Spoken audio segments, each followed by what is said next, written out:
The PlayStation State of Play happened yesterday, and y'all seen it. I seen it. If you're watching this, this is what's going to be in the background. So yesterday I was on Twitch live streaming. That, by the way, you should follow me at Mario Senpai on Twitch. And I did a little watch party with a couple friends, and we kind of gave our initial thoughts. But I had to make a video for the people that didn't see, and I got one of the people from the watch party. So if you're new here, my name's Marie, and if not, thank you for coming back. So we're about to go get his thoughts and my thoughts. So let me go ahead and get join this call again. All right, Fallen, you here? Yes, sir. All right, so let's go ahead and get into this state of play, man. Uh, so what's your thoughts on it, man? What's your thoughts for the people that didn't watch the live stream? Man.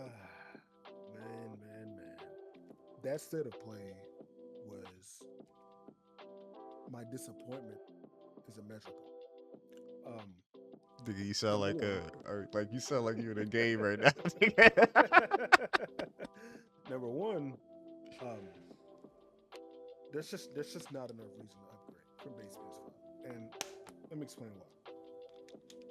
The reason why there's just not enough reason to upgrade from the base PS5 is because this is something I want you guys to think about. Every game that was shown, besides Ghost of Yode, every game besides that, Oh, so that's how you say it, Ghost of Yode? it might be pronounced differently. Like I could be wrong, but like that's like one exclusive game that people are going to be able to play. And here's the thing: you are asking your fan base who spent $500 or more, depending on they pay base price or scalper price. You're asking them to spend $700 on a console for one exclusive. Don't get me wrong, I know it's going to be good. I know it's going to look great. But like you're asking them to spend $700 for like one exclusive that'll be good, but the other games that are just everywhere anyway, which leads to my second point is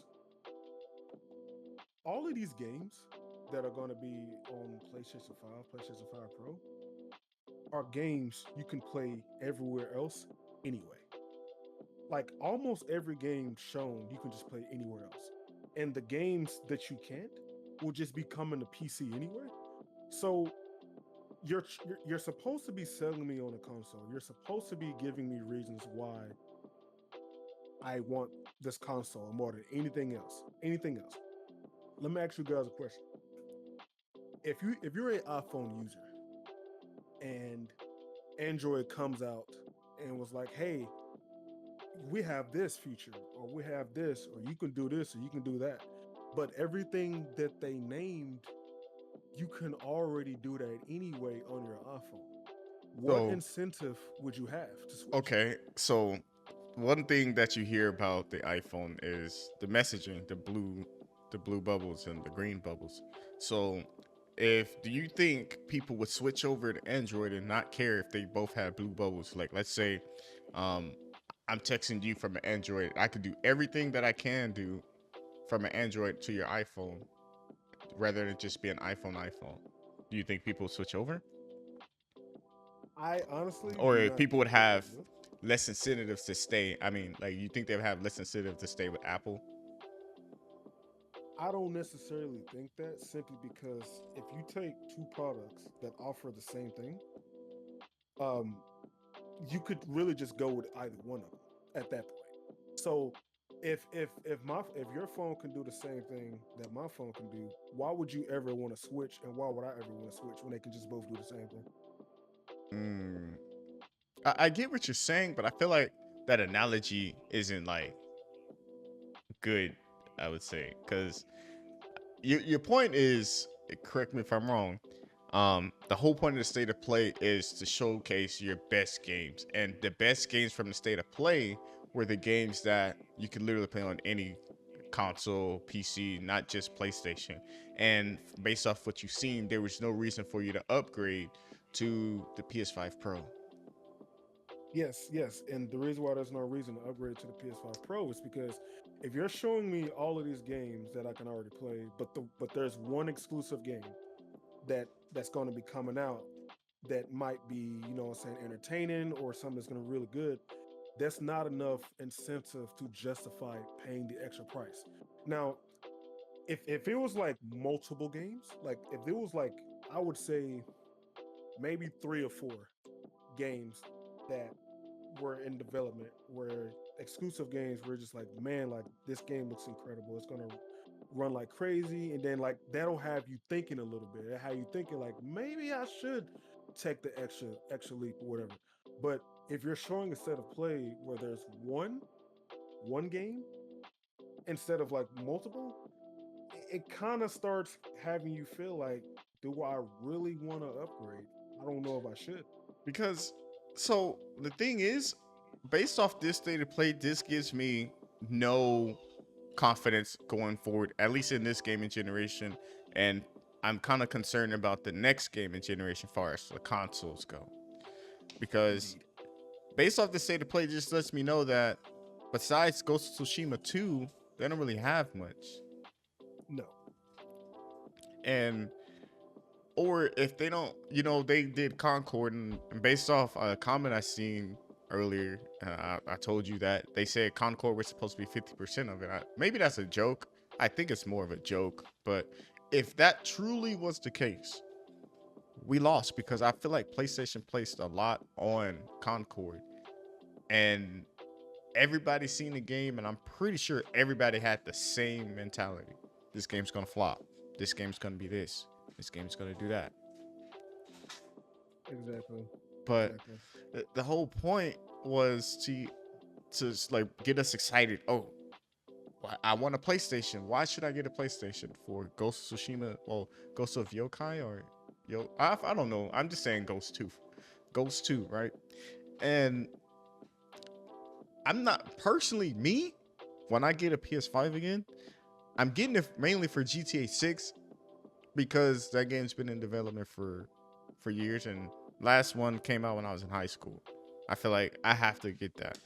But even still, I'm gonna wait till it gets cheaper. I'm not gonna sit there and spend $500 or however much it costs, or even especially not the $700. There's no reason.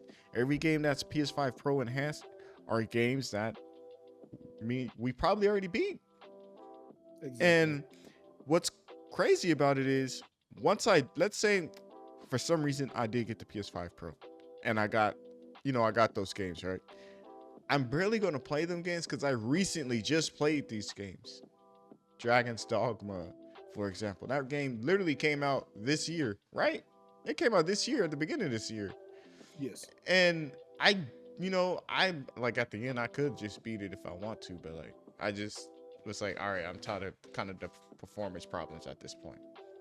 So, but I just don't see no reason for them to be like, promote them games. Like, yeah, you're making a PS5 Pro, but give us a game for the PS5 Pro. Be like, okay, this game is PS5 Pro enhanced. If they would have gave us like 2 or 3, I'd have been like, okay, maybe. And then the specs Exactly. came out, I was like, it's not worth it.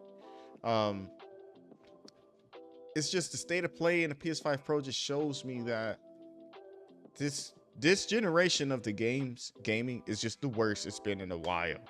I think PS3 and PS4 were peak. Games were like, not saying that games wasn't coming out flopping or there were no terrible games, but I wasn't getting all these remasters, and I was getting new games, Yes. new franchises were developing, and people were taking chances. Now people are trying to play everything safe. I understand playing it safe, but you got to look at it from a consumer.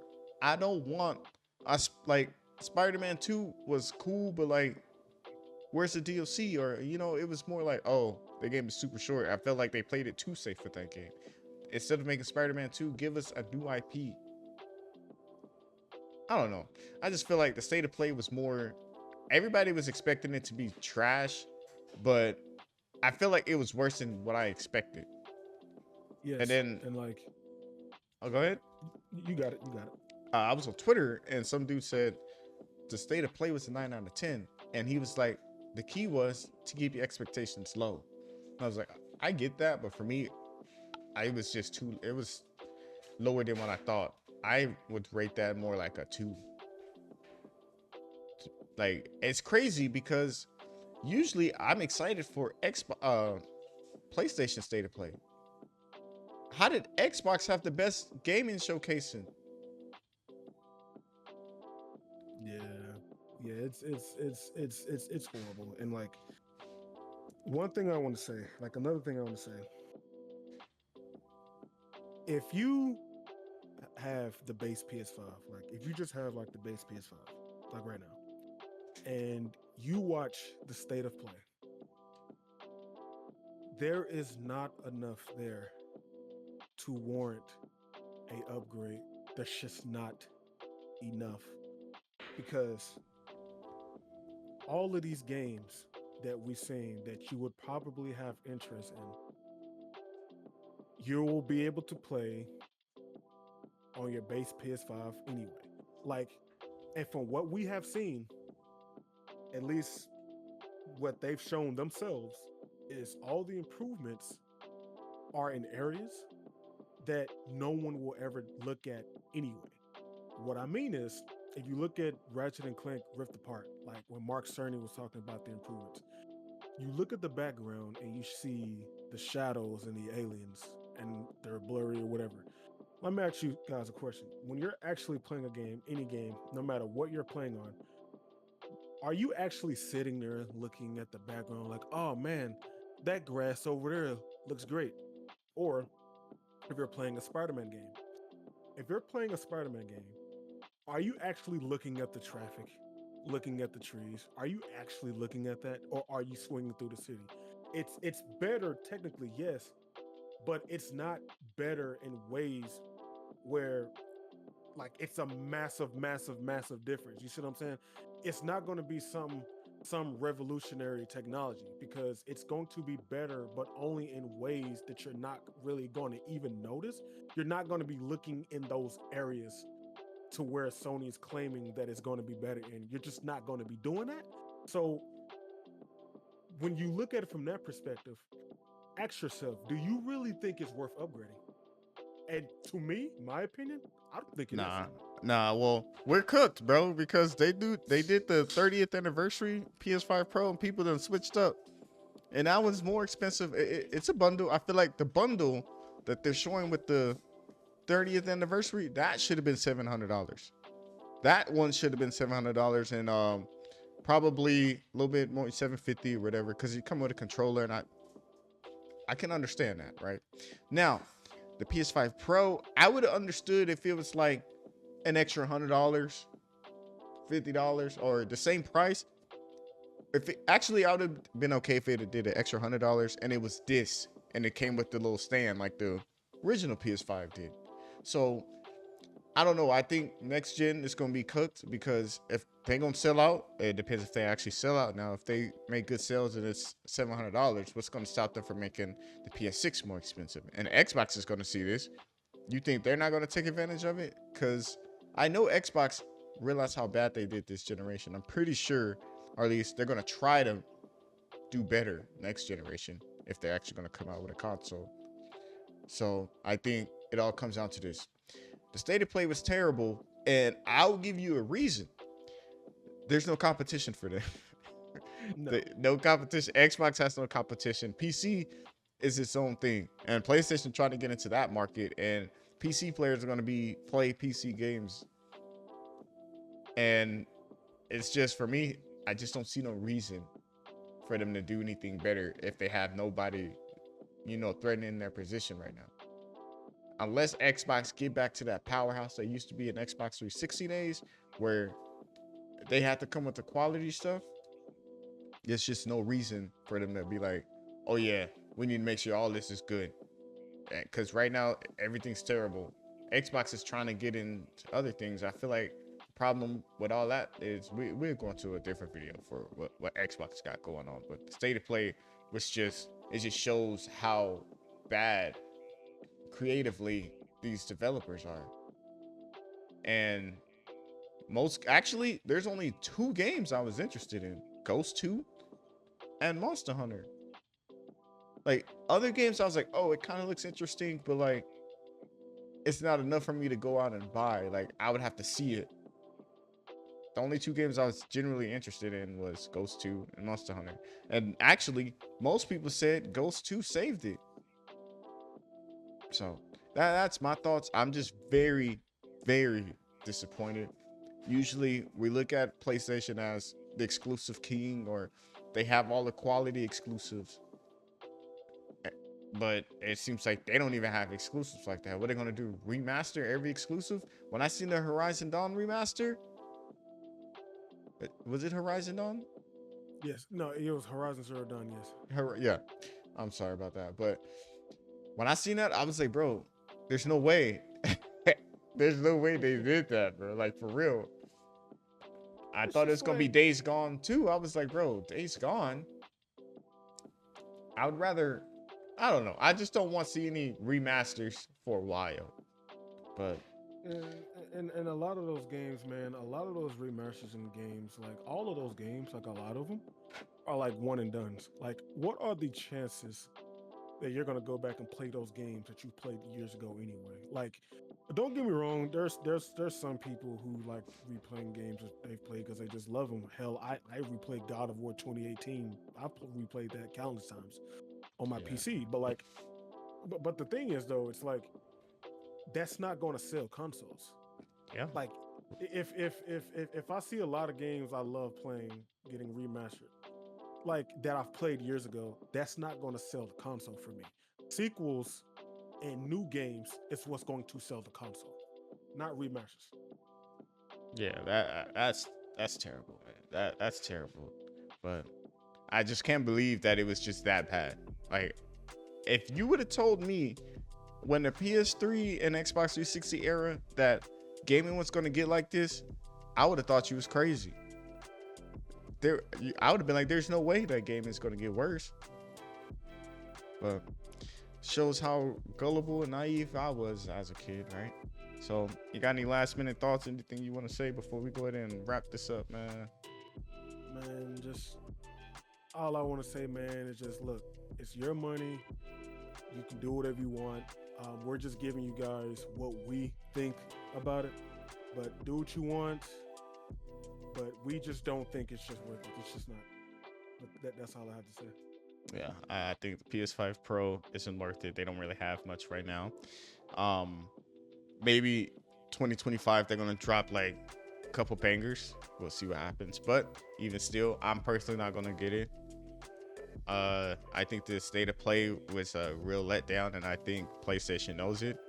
But they kind of been a letdown every year for me personally. But it's just we're going downhill, and this just was probably the worst one in my opinion in a while. So that's it. My name's Marie.